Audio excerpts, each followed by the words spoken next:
دوستو آج کی سٹوری ہمیں علی نے سینڈ کی ہے۔ یہ بتاتے ہیں یہ واقعہ میرے بچپن کا ہے، جب میں اسکول جاتا تھا اور شام میں ٹیوشن جاتا تھا۔ میرا گزر ایک قبرستان کے پاس سے ہوتا تھا۔ واپس آتے آتے مجھے رات ہو جاتی تھی۔ میرے پاس سائیکل ہوتی تھی اور میں سائیکل پہ ہی ٹیوشن جایا کرتا تھا۔ اس قبرستان سے جب میں گزرتا تھا تو مجھے بہت ڈر لگتا تھا۔ میری والدہ کہتی تھی جب بھی وہاں سے گزرو تو سلام کر دیا کرو اور آیت الکرسی پڑھ لیا کرو، چونکہ میں ہمیشہ طہارت کی حالت میں ہی رہتا تھا۔ ایک دن میں ٹیوشن جاتا ہوں، نہ جانے میں کس ٹینشن میں تھا، اور مجھے لگتا ہے کہ مجھے کسی نے آواز دی ہے۔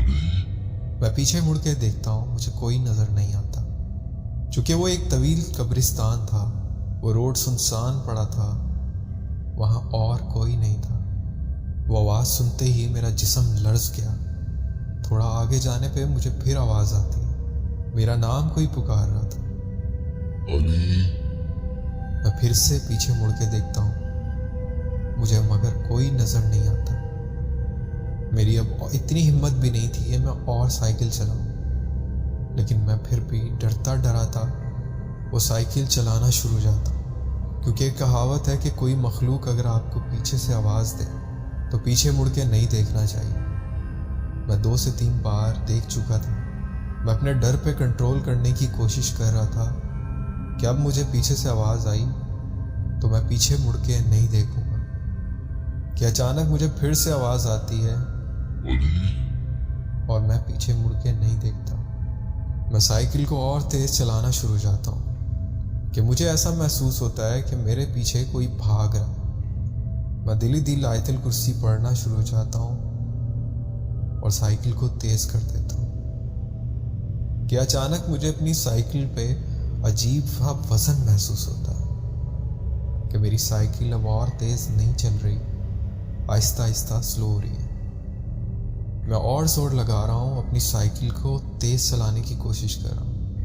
وہ وزن میری سائیکل پہ بڑھتا چلا جا رہا ہے، جیسے کوئی میری سائیکل پہ پیچھے بیٹھ گیا ہو، کہ ایک ٹائم آتا ہے میری سائیکل رک جاتی ہے اور میں پیچھے مڑ کے دیکھتا ہوں تو کوئی نہیں ہوتا۔ ڈر کی وہ کیفیت جو میں آپ سے بیان نہ کر سکوں۔ شاید کوئی دل کا مریض ہو تو اسے ہارٹ اٹیک آ جائے۔ میرا دل اتنا تیز دھڑک رہا تھا کہ پھٹ کے باہر آ جائے۔ بہرحال میں اپنے ڈر پہ قابو کرتا ہوں اور میں پھر وہاں سے وہ سائیکل چلاتا ہوں۔ میری سائیکل مجھ سے نہیں چل رہی کہ میں دیکھتا ہوں کہ کوئی قبرستان میں کھڑا، وہ ایک خوفناک سی چیز، اس کے پاؤں زمین پہ نہیں ہے، وہ ہوا میں۔ اس کے سر پہ ایک ہوڈ ٹائپ کا بلیک کلر کا کوئی کپڑا ہے، وہ ہوا میں لہرا رہی تھی اور جیسے میرا انتظار کر رہی ہو کہ میں یہاں سے نکلوں، وہ پھر میرا پیچھا کرے۔ میں اتنی اونچی آواز میں آیت الکرسی پڑھنا شروع جاتا ہوں۔ میں دیکھتا ہوں وہ پرچھائی، وہ شیڈو، وہ جو بھی مخلوق تھی وہ پیچھے ہٹنا شروع جاتی۔ میں اپنی سائیکل وہاں سے روانہ کرتا ہوں اور آیت الکرسی اسی طرح باوازے بلند پڑھ رہا ہوتا ہوں۔ جیسے ہی میں وہ قبرستان کراس کرتا ہوں، مجھے پیچھے سے کہکوں کی آواز آتی ہے، چیخوں کی آوازیں آتی ہیں، جیسے کوئی کرا رہا ہو درد سے اور چیخ رہا ہو، اور کبھی ایک دم سے کہکا مارنے کی آواز ہے۔ میں کچھ سمجھ نہیں پا رہا تھا، بہرحال مجھے اپنا وہاں سے نکلنا تھا۔ میں اتنا تیز اپنے گھر پہنچتا ہوں۔ میں گھر آتا ہوں، میری حالت بہت خراب تھی۔ گھر آتے ہی میں گھبرایا ہوا تھا۔ میری والدہ مجھ پہ قرآنی آیات پڑھ کے پھونکتی ہیں۔ سب لوگ میرے آس پاس جمع تھے۔ گھبراہٹ سے، ڈر سے میں انہیں کچھ بتا نہیں پا رہا تھا۔ کچھ دیر بعد میں کچھ نارمل ہوتا ہوں تو میں سب کو بتاتا ہوں کہ میرے ساتھ ایسا ایسا حادثہ ہوا۔ مجھے تیز بخار ہو چکا تھا۔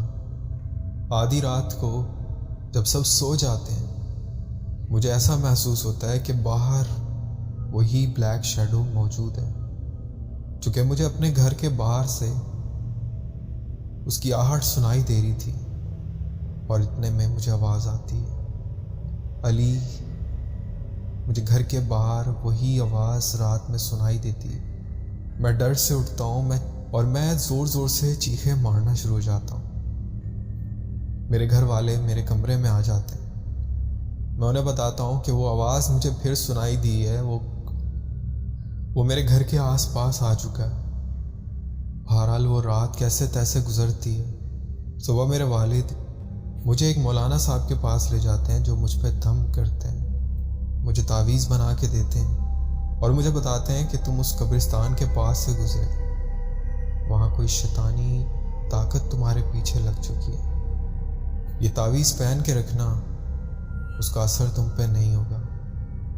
وہ تعویذ میں نے گلے میں ڈالا، اس کے بعد اس پرچھائی نے، اس مخلوق نے میرا پیچھا چھوڑا۔ میرے گھر والوں نے ٹیوشن کی جگہ چینج کروا دی تھی تاکہ مجھے اب وہاں سے گزر کے نہ جانا پڑے۔ اس کے بعد میرے ساتھ زندگی میں کوئی حادثہ نہیں ہوا، لیکن یہ واقعہ ایسا ہے جو آج بھی میں یاد کرتا ہوں تو میرے رونگٹے کھڑے ہو جاتے ہیں۔ میں کئی دن بیمار پڑا رہا اس مخلوق کے خوف سے۔ تو یہ میرا ایک واقعہ تھا، میں نے سوچا آپ سے شیئر کروں۔ بہت شکریہ علی۔ تو دوستو، اگر آپ کے ساتھ بھی کوئی ایسا واقعہ پیش آیا تو آپ بھی ہم سے شیئر کر سکتے ہیں، اور اگر آپ کو سٹوری اچھی لگی ہو تو ویڈیو کو لائک کرتے ہیں۔ جو لوگ میرے چینل پہ نئے ہیں، آپ سے ریکویسٹ ہے چینل کو سبسکرائب کر دیں۔ دوستو، اپنا بہت خیال رکھیے گا، دعاؤں میں یاد رکھیے گا۔ مجھے دے اجازت، ملتے ہیں کسی اور انٹرسٹنگ سٹوری میں۔ اللہ حافظ۔